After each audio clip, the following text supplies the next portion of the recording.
Exercise 14.2 से question number 2 करेंगे। Factorise, यहाँ पे एक्सप्रेशंस दे रखी हैं आपको, इन्हें आपको फैक्टराइज करना है। अब इस क्वेश्चन के अंदर आपकी आइडेंटिटी 3 का यूज होगा। यहाँ जो भी आप क्वेश्चंस देखेंगे ना, उनकी form a square minus b square की फॉर्म बन जाएगी और उसके दो फैक्टर्स होते हैं a प्लस बी और a माइनस बी। बस आपको ये पहचानना है कि आप अपनी टर्म्स को इस फॉर्म में कैसे लाते हैं। चलिए फर्स्ट क्वेश्चन से शुरुआत करते हैं। देखिए 4p square minus 9q square, 4p square कब आएगा? जब मैं 2p को 2p से मल्टीप्लाई करूंगा तो 4p स्क्वायर आ जाएगा, यानी 4p स्क्वायर 2p का होल स्क्वायर है। माइनस इसी तरह से 9q स्क्वायर कब आएगा? जब मैं 3q को 3q से मल्टीप्लाई करूंगा तो 9q का स्क्वायर आ जाएगा। तो ये जो 9q स्क्वायर है ये 3q का होल स्क्वायर है। बस इसी फॉर्म में हमें अपने सम को बनाना है। तो अब ये जो फॉर्म है ना, ये बन गई है a square minus B square. यहाँ पे a से मतलब है पहला नंबर और b से मतलब है दूसरी टर्म जो दूसरी वाली है, और इनके बीच में माइनस है और इन पे अगर होल स्क्वायर है तो फिर ये एक्सपेंशन बन जाती है, यानी इससे आपके दो फैक्टर्स बन जाते हैं a प्लस बी और a माइनस बी। तो यहाँ मेरे दो फैक्टर्स बनेंगे 2p प्लस 3q और 2p माइनस 3q। बस इसी तरह से आपको आगे के क्वेश्चंस करने हैं। सेकंड क्वेश्चन पे ध्यान दें, 63a square minus 112b square. अब यहाँ पर a स्क्वायर और b स्क्वायर तो मुझे दिख रहा है कि ये होल स्क्वायर की फॉर्म में है, लेकिन 63 किसी का स्क्वायर नहीं होता, 112 भी किसी का स्क्वायर नहीं होता। तो यहाँ क्या करेंगे, कुछ कॉमन निकालेंगे। अब कॉमन का हमें तब पता चलेगा जब हम इनके प्राइम फैक्टर्स करते हैं। मैं 63 के प्राइम फैक्टर्स करता हूँ, तो 63 को 3 से डिवाइड करेंगे तो 21 आएगा, 3 से करेंगे तो 7 आएगा, 7 से करेंगे तो 1 आएगा। तो 63 के प्राइम फैक्टर्स होते हैं 3 इंटू 3 इंटू 7, और ये a स्क्वायर है, मैं यहाँ पे लिख देता हूँ। माइनस 112 के प्राइम फैक्टर्स मैं करता हूँ, 2 से जाएगा ये तो 56 आएगा, ये 2 से जाके 28 आएगा, और 2 से जाके ये 14 आएगा, 2 से जाके ये 7 आएगा, 7 से ही जाता है। तो इसके आगे है 2 इंटू 2 इंटू 2 इंटू 2 और इंटू में ये 7, और यहाँ पे b स्क्वायर है। अब देखता हूँ मैं इनमें क्या चीज कॉमन आ रही है। देखिए 7 दिख रहा है आपको दोनों में, तो 7 ये कॉमन आ गया, 7 कॉमन आ गया, और यहाँ से 3 इंटू 3 a स्क्वायर। तो 3 इंटू 3 a स्क्वायर का मतलब हुआ 3a का ये होल स्क्वायर हो गया। माइनस यहाँ से 7 बाहर आ गया। यहाँ मुझे अगर होल स्क्वायर बनाना है तो मैं देखता हूँ कि 2 2 जार 4 हो गया और ये 2 2 जार 4 हो गया, अलग अलग कर लिया मैंने, ये 4 और ये 4, यानी 4 4 जार, ये दो चीजें हो गई। तो 4 तो ये हो गया, और b स्क्वायर ये b का होल स्क्वायर हो गया। इस तरह से आपको इसमें बनाना पड़ेगा। अंदर अंदर जो बच गया है ना आपका 3 इंटू 3 यानी 3 का होल स्क्वायर, ये इन 2 को मैंने 4 बना लिया क्योंकि मुझे तो स्क्वायर की फॉर्म में चाहिए ना, तो इन 4 2 का मैंने 2 4 बना लिए। बस अब ये 7 हो गया। यहाँ पे आप देख रहे हैं कि ये a square minus b square वाली टर्म बन गई है। तो इसके दो फैक्टर्स आएंगे, एक तो 3a प्लस 4b हो जाएगा और एक 3a माइनस 4b हो जाएगा। इसके बाद थर्ड क्वेश्चन यहाँ कर देते हैं नीचे, छोटा सा क्वेश्चन है। 49x स्क्वायर, ये किसका स्क्वायर होगा? 7x इंटू 7x, 7 7 49 और ये x स्क्वायर, तो ये 7x का होल स्क्वायर होगा। माइनस 36, 6 6 36 होता है, तो ये 6 का होल स्क्वायर हो गया। बस ये मेरे a हो गया, ये मेरा b हो गया, और a square minus b square होता है a प्लस b और a माइनस b। आप आइडेंटिटी भी चाहे तो यहाँ पे लिख सकते हैं, एग्जाम में आपको पूरे मार्क्स मिलेंगे। a square minus b square is equal to a plus b और a minus b। Fourth part पे देखिए, फोर्थ पार्ट भी आपका जो है ना इसी के जैसा है, सेकंड पार्ट जैसा ही। इसमें 16 और 144, ये आपका कुछ इसके अंदर 16 स्क्वायर होता है और 144 भी होता है 12 का, लेकिन x5 और x3 ये तो स्क्वायर नहीं हो रहे, तो इसमें भी हम कुछ कॉमन ले लेंगे। कॉमन लेके ना ये सवाल आसान हो जाएगा। तो कॉमन लेते हैं, तो 16 के pf में करता हूँ, तो 2 1 जार 2 2 2 जार 4, 2 3 जार सॉरी ये 2 से करना है मेरे को, 2 2 ज़ार 4 और 4 2 ज़ार 8 और 8 2 ज़ार 16 और x5 है यहाँ पे, मैं x5 लिख देता हूँ। 144 के पीएफ में यहाँ निकाल के दिखा देता हूँ। 2 से करेंगे 72 आएगा, 2 से करेंगे 36 आएगा, 2 से करेंगे 18 आएगा, 2 से करेंगे 9 आएगा और ये 3 से जाएगा 3 आएगा, 3 से जाके ये 1 आ गया। तो यहाँ पे 2 2 2 2 4 बार तो 2 है और 2 बार है यहाँ पर 3 और ये x की 3 भी है। अभी बिल्कुल प्राइम फैक्टर्स हो गए, जो चीज़ भी इनमें कॉमन होगी ना बिल्कुल साफ साफ आपको दिखाई दे जाएगी। यहाँ मुझे ये 4 बार 2 दिख रहे हैं और यहाँ पर भी ये 4 बार 2 है। तो यानी 2 2 ज़ार 4 4 2 ज़ार 8 8 2 ज़ार 16, तो दोनों टर्म के अंदर 16 कॉमन है। यहाँ x5 है, यहाँ x3 है, तो 3 तो दोनों के अंदर है। यहाँ भी x3 है, यहाँ भी x3 है, तो x3 मेरा कॉमन आ रहा है, x3 को मैंने कॉमन ले लिया। अब फर्स्ट टर्म में से ध्यान देंगे कि बचेगा क्या।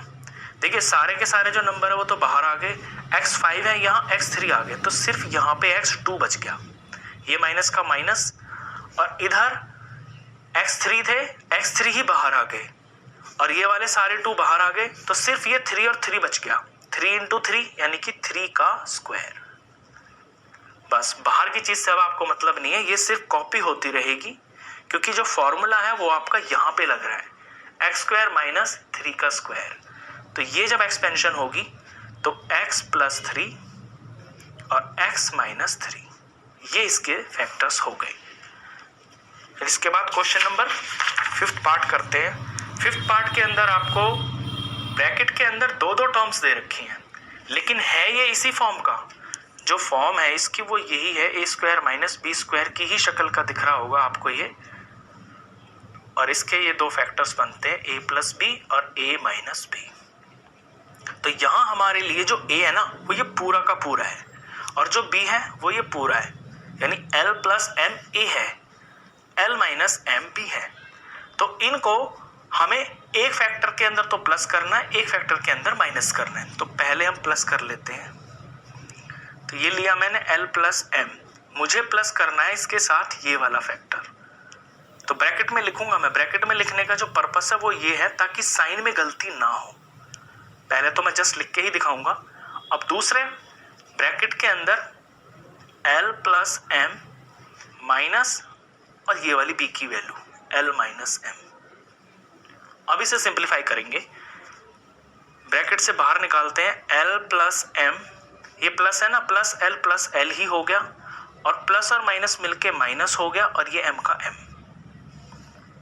अगले ब्रैकेट में l + m as it is है, माइनस l से मल्टीप्लाई होगा तो माइनस l हो गया और माइनस m से मल्टीप्लाई होगा तो माइनस माइनस प्लस हो गया और ये m हो गया।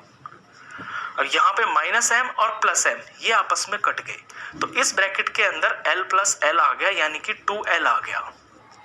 यहाँ पे -l और +l ये आपस में कट गए, यहाँ m + m बच गया यानी कि 2 बार m बच गया, 2m लिख देंगे इसको। अब नंबर का प्रोडक्ट करें तो 2 2 ज़ार 4 हो गया और l और m हो गया, ये इसका आंसर है। नेक्स्ट देखिए, नेक्स्ट थोड़ा सा और भी कॉम्प्लिकेटेड है। इसमें पहले तो आपके ये जो चीज है ना इसके अंदर एक आइडेंटिटी लगेगी, आइडेंटिटी लग के ये एक होल स्क्वायर की फॉर्म में आ जाएगा। अब फर्स्ट क्वेश्चन जो आपने किया है ना उसके अंदर वो जो 2 आइडेंटिटीज आपकी यूज हुई हैं ये वाली, वही एग्जैक्टली यहाँ भी लगेगी। ये जो एक्सपेंशन दिख रही है ना आपको, ये दिख रही है इस फॉर्म की, a² + b², बीच में -2ab। यहाँ पे भी एग्जैक्टली यही हो रहा है।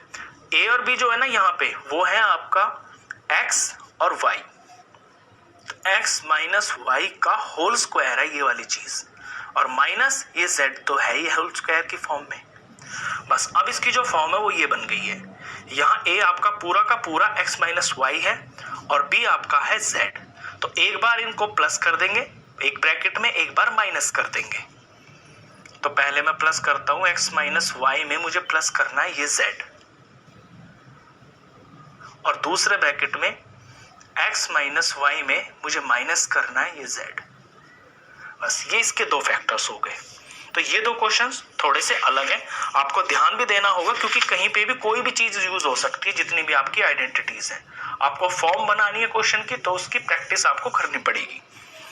6th पार्ट ये बहुत आसान है, 9x² y² माइनस 16। अच्छा, मैंने 7th पहले कर दिया 5 के बाद, ध्यान रखना आप। 6th पार्ट ये है, ये छोटा सा क्वेश्चन है, 9x² y²। तो 9x² y² आपका आएगा तब जब 3x और 3y, यहां भी x हो और यहाँ सॉरी x के ऊपर भी 2 हो और y के ऊपर भी 2 हो। ठीक है, x² y² तो दिख रहे हैं, साफ साफ है। यहाँ पे सिर्फ 3 को देखना है आपको कि 9 है ना जो, वो किसका स्क्वायर बन रहा है, 3 का बन रहा है 3, और x² बनेगा x का और y² बनेगा y का होल स्क्वायर। तो 3xy इंटू 3xy जब करेंगे ना तो 3 3 9 और x² और y इंटू y² तब जाकर ये चीज बनेगी। तो हमें ये बनाना पड़ेगा, ये हमारा a बन गया, यानी कि पहला नंबर। माइनस 16 तो बहुत सिंपल है, 4 4 16 होता है, तो ये 4 का होल स्क्वायर हो गया। और फॉर्म यही बन गई ऊपर वाली, ये a मेरा बन गया है ये 3x और b मेरा बन गया है 4। अब एक बार इनको प्लस करना है ब्रैकेट में, एक बार माइनस करना है। तो 3xy प्लस 4 और 3xy माइनस 4, ये दो इसके फैक्टर्स बन गए। 8th क्वेश्चन इसमें सबसे अलग है, सबसे इंपॉर्टेंट भी यही है। दिखने में थोड़ा मुश्किल लग रहा होगा लेकिन बहुत आसान है। इसमें क्या है, जो फर्स्ट टर्म है ना ये 25a², ये 5a का होल स्क्वायर हो गया। और आगे के जो 3 टर्म्स है ना, इन 3 टर्म्स के अंदर आपको कुछ कॉमन लेके आइडेंटिटी लगानी है। ऐसा मैंने क्यों किया, क्योंकि मैं देख रहा हूं कि b और c, b² और c² है और बीच में bc है, तो इस तरह की फॉर्म बन रही है क्वेश्चन की ये वाली। वो या आपका ये जो 3 टर्म्स है इनमें से ही बन पाएगी। अब इनमें मैं कुछ कॉमन लेता हूं अगर, तो माइनस में कॉमन मेरे को लेना पड़ेगा, क्योंकि जो स्क्वायर वाली टर्म होती है ना वो कभी माइनस नहीं होती है। यहाँ ये दोनों ही माइनस में है, तो मैं इस माइनस को कॉमन ले लेता हूं। और अब ब्रैकेट शुरुआत करेंगे, ब्रैकेट के अंदर 4b², अब ये प्लस हो गया, यहां से माइनस कॉमन लिया तो ये माइनस, क्योंकि माइनस माइनस प्लस होते हैं तो एक माइनस बाहर आ गया, तो ये अब माइनस में हो जाएगी टर्म 28bc, और ये माइनस बाहर आ गया तो ये प्लस हो गया।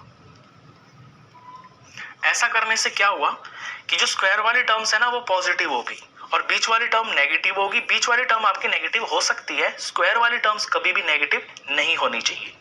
तो 5a² को मैं एज इट इज कॉपी कर दूंगा और माइनस का माइनस।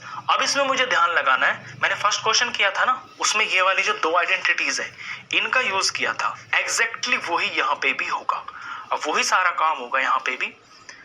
4b² होता है 2b का होल स्क्वायर और 49c² होता है 7c का होल स्क्वायर।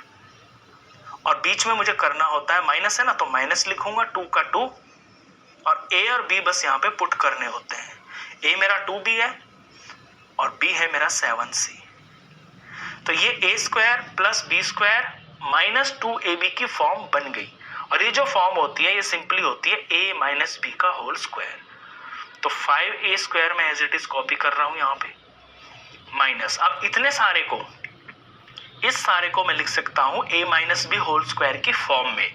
a मेरा है यहाँ पे 2b और माइनस है तो माइनस लिखूंगा, और b है 7c, ये इसका होल स्क्वायर। अब आप देख रहे हैं कि ये फॉर्म बिल्कुल यही बन गई है, a² माइनस b²। यहाँ मेरा जो a है वो पूरा 5a है और जो b है वो पूरा का पूरा ये ब्रैकेट की वैल्यू है 2b माइनस 7c। अब इनको मुझे एक बार प्लस करना है एक ब्रैकेट में, एक बार माइनस करना है। तो पहले मैं 5a प्लस और 2b माइनस 7c, ये मैंने प्लस कर दिया। अब मैं माइनस कर दूंगा 5a माइनस, अच्छा माइनस में मैं क्या करूंगा, प्लस तो मैंने डायरेक्ट कर दिया क्योंकि प्लस में साइन तो चेंज होते नहीं है, लेकिन माइनस में मुझे ध्यान रखना पड़ेगा कि मैं पहले इसको ना ब्रैकेट में लूंगा, 2b माइनस 7c। पर्पस क्या है वो भी देखना आप, क्योंकि ब्रैकेट की वजह से ना ये माइनस ना ये साइन चेंज कर देगा। 5a और माइनस 2b से टकराएगा तो माइनस का 2b हो गया, और माइनस इंटू माइनस यहाँ टकराएगा तो ये प्लस हो गया और ये 7c हो गया। तो जब भी आपको माइनस के आगे कोई ब्रैकेट की वैल्यू लगानी हो ना, तो पूरा का पूरा पहले ब्रैकेट लगा के उसके आगे माइनस में लगाना, फिर उसको प्रोडक्ट करके अलग से फिर दिखाना पड़ेगा। प्लस में ऐसी कोई टेंशन नहीं है, क्योंकि प्लस में साइन आपका चेंज नहीं होता है। तो 5a + 2b ये सिंपली मैंने ऐसे कॉपी कर दिया। तो इस